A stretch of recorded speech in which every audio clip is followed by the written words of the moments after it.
And I think it's going to start with this show, because you put a lot of information out that's going to make people really, really think. Because that's what we haven't been doing. We haven't been thinking. No. We just been flipping the channel and trying to find something that's going to make us laugh. But the pain is still there when we stop laughing. And you know what? We're in this age of reality television shows, and the reality television shows that's on promote so much foolishness. But if we were to own lives and host our own reality television, would it really show the hurt and the pain that's caused as a result of broken families? Would it really show the poverty that's happening, the lack of access or lack of exposure that our children are experiencing as a result of not being raised in a two-family household with a two-parent income, which would provide them with greater opportunities to be greater exposed to things? And so I think that sometimes when we sit down in front of our televisions and we look into somebody else's lives, I sometimes think that we should do an amazing job of trying to sweep around our own front doors, rather than being entertained. That's where it starts. By the nonsense of others. But we have to have the courage to do that. We have to have the courage. We have to have the courage to face our fears. I'm going to make a statement here. This is more mommy, daddy, and daughter specific. Okay. But I'm going to make this observation here, and you can just let me know which. Girls who have little contact with their fathers, especially during adolescence, had great difficulties forming lasting relationships with men. What do you think about that? I think that's right on key, definitely. And as you know, my dissertation topic deals directly with the lived experiences of African American women and their ability to sustain healthy relationships based on their relationship with their father. I believe that in your formative years as a young girl, and growing into your transition into womanhood, the first interaction that you have with a man, it teaches you what love and being nurtured and affection is all about. It teaches you how a man is supposed to respect you. It teaches you that men are, it's okay for a man to open up the door for you, and men don't have to raise their voices at you. And I believe that when you're lacking that, if you have not yet been exposed to that, when Jeff, John, Bob, Billy, Marcus, and Mike, when they approach you and they bring kind of slang or they bring to you any kind of anything, if you don't have a standard already for what you've already been taught or what has been implemented in your life, then how do you discern or decipher, is this okay? Well, he might be knocking me upside my head, but he said he loved me. Well, if my daddy never told me that he loved me, then when this one does, if this is his expression of love, then this is what I know. And because I'm longing for love, then this is what I accept. And so the daughter can use the relationship with dad as a model for her relationships in the future. She will. She will. Because that's what's in her memory bank. She will. That's what's in her experience. And often a lot of women look to men to provide that which their father didn't provide. And so my belief is that a lot of men suffer or become victims of what daddy didn't do for the woman in his life. And that's not fair. Like, I don't believe that it's just a plight again. I believe that there's some paradigms that men should not have to experience because we as women have yet to resolve our issue or dig down to the core, the root of the issue. And so. Okay. Females without father figures often become desperate for male attention. They do. They do. Show me. My professor said this to me yesterday. She said, show me a stripper and I'll show you a young lady that didn't have a father in the home.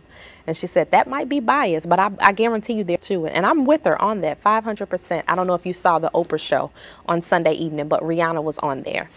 I did. Did you? Okay. I did. So it brought out the point of when Rihanna was speaking about her relationship with Chris Brown, and I believe Oprah asked her, so what did you do to heal your to repair your relationship, or how did you get over the relationship with Chris Brown? And Rihanna said, I went back and I repaired my relationship with my father. Yes. That was such a pivotal point during that interview. I shut it off because I didn't need to hear anything else. I didn't either. I rang a bell and said, I am on to something with my dissertation. And although, it was at the expense of Rihanna, it's so true. Like, so many of these young girls and even fully grown adult women become engaged in these relationships that are unhealthy because they don't have the presence of a male to affirm them, a presence of a male to love on them, a presence of a male to just say, you don't have to settle for anything less than the very best that life has to offer. Because daddy can be like a friend. Daddy is a friend. He's going to be right there. He's going to let you know what you're crying about and and it ain't that bad. And daddy's going to be the one, he should be the one to wipe the bruises, to wipe the tears away, to provide you with a Band-Aid. And so it's so important. I can't express enough how important it is. And we have to stop it as women, as mothers. We have to stop just skating along the process, raising the children until they're 18, shipping them off to college, and then thinking that the absence of their father, that it just did not impact their lives. We're setting our girls up for failure. The system, if you will, is already setting our young men up, but we as a women are setting our young girls up for failure. And I'm so glad you mentioned that interview, Oprah's interview with Rihanna. When they touched on that point about her and her father, that was the whole show to me right there, because that let everybody know what's going on with her. And once she fixed that, she was on her way. She was smiling again. She was happy again. And that was so touching. If you didn't see it out there, TV audience, you need to find Oprah's show from last Sunday. You need to see that. And it was Rihanna crying out for attention. It was her crying out for love. It was her saying, hey, I have a void that needs to be filled, and I allowed Chris Brown to go against my upper side of my head, and I forgive him for that, but I need to go back to the root. And if nothing, respect her all the more for her ability to be honest and transparent and vulnerable before the entire world, to say it wasn't so much about Chris Brown. It really wasn't. It had nothing to do with Chris Brown. Chris Brown was just a He part of the situation, right? He just got in the way. And you know what? I have to go back to Sparkle as well. You know, this past weekend was the opening of Sparkle. That's correct. And so I'm not a moviegoer, so I'm the person who goes to the movies, and I think because I am so analytical, I have to analyze things from every which way. And so I'm storyline of Sparkle, and I'm just like, I just don't think this is good. Like how did we get here? And so when we heard Sister, that was her name, when we heard how, you know, she was escaping, trying to escape, leaving the house, and she was moving in with the guy. Seen it yet, you haven't seen it? Okay, well, you seen the original. Yes, she was moving in, so she was running away from something, and so her life ended up spiraling out of control because of this connection or partnership that she had with this man. Well, guess what? Her father was in the household. I guarantee you that man would not have been able to come in and sweep that daughter off her feet and cause her life to spiral up out of control. But because of the absence of a father, it happened. And I believe with stories like that, Dream Girls, the Ike and Tina Turner story, it becomes a pattern of dysfunction. And this is what we promote. And it's not healthy. It's so not healthy. It makes money, but it's not healthy. Yeah. And we don't even really realize what's going on. And so we sit back and watch our unhealthy dysfunctions on television for entertainment with popcorn. It has become the norm. Females who lose their fathers to divorce or abandonment seek much more attention from men and had more physical contact with boys than their age than girls from intact homes. They also tend to be more critical of their fathers and opposite sex. These females constantly seek for their missing father, and as a result, there is a constant need to be accepted by men from whom they aggressively seek attention.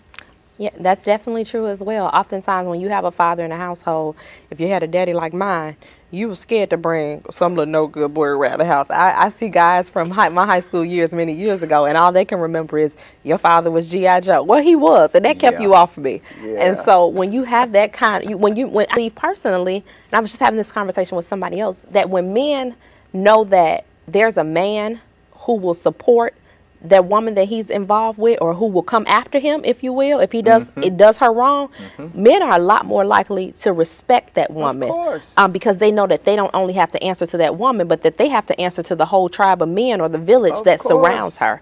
And so I believe that it's very, very true. And I also believe that oftentimes when you don't have a father in the home, you're a lot more likely to, you know, you can get away with a lot of things when mom is working 2 or 3 jobs.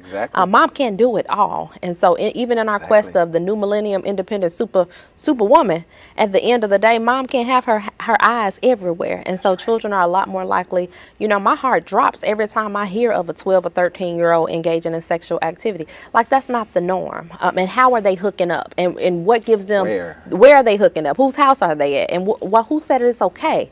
And so what does that look like? So it's very, very, very true. We need to stop and think about what we're doing. For the ones out there that are doing that, we need to stop and think about what we're doing. Girls with absent fathers grow up without the day-by-day experience of attentive, caring, and loving interaction with a man. Without this continuous sense of being valued and loved, a young girl does not thrive, but rather is stunted in her emotional development. I believe that wholeheartedly. When I first began my dissertation work, my professors were concerned, and they were trying to figure out, you know, what caused me to want to do this work. And they thought that I was raised without my father. And I said, no, I was raised by my father. And I was a daddy's little girl growing up. And even at the earliest stages of my life, my dad made me believe that the world belonged to me, that the sun set and, you know, on me, and that there was nothing in the world that I could not have. And so that exposure, that foundation as a young girl has stuck with me till this day. And so although there were some aspects of my life that I couldn't appreciate, and that I disregarded growing up, and my dad and I, we had our share of disputes. As an adult, a fully grown woman now, and I look back at my girlfriends who grew up without their fathers, I see the difference. I see the different type of relationships that they're in comparison to the relationships that I've been engaged in. I see the difference in their willingness to tolerate things from men that because they didn't grow up in the household, whereas I have a zero tolerance policy. And so there are different facets of what a man is supposed to do. Like I grew up with a father who raised his children. And so to be involved with a man who has no involvement with his children, like that becomes problematic for me. And you find a lot of women who settle. How can a man have a relationship with you if he doesn't have one with his children? And so I think these are the critical questions that we need to begin to talk about, and that we need to confront ourselves with. So without a doubt, without a doubt. And every now and then, Bill, we're going to hit the book. We're going to show the book. We're going to keep that rolling on a regular basis. Thank you. Studies show that females with absent fathers often have diminished cognitive development, poor school performance, lower achievement test scores, and lower IQs. You know what? I believe that when your father is absent, whether that's emotionally or physically, your emotional development becomes stagnant, or it stops at some point in your life. And so although a woman might be 21, emotionally she might be 12.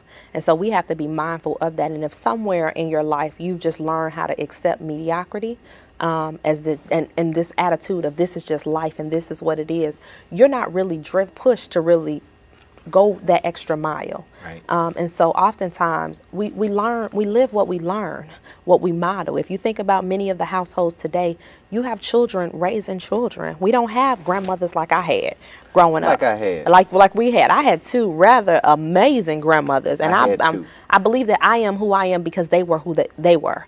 And so with that key foundation, the home structure is just totally different. Yes. I mean, we have our Bill, the Huxtable family households somewhere out here, but a lot of the households, when you look at the Inglewood and the Roseland areas, a lot of our households are not made like that. Not to even mention the grandparents who are raising the child. So it's one thing to talk about the absentee fathers, but what happens when the mothers are out there in the streets? And so there are a lot of different dynamics. It's so much in what I do and what I talk to about other people. I look for scripture, and I'm so glad you're a woman of the cloth. Yeah. I am. In another life, I'm Reverend Bernada.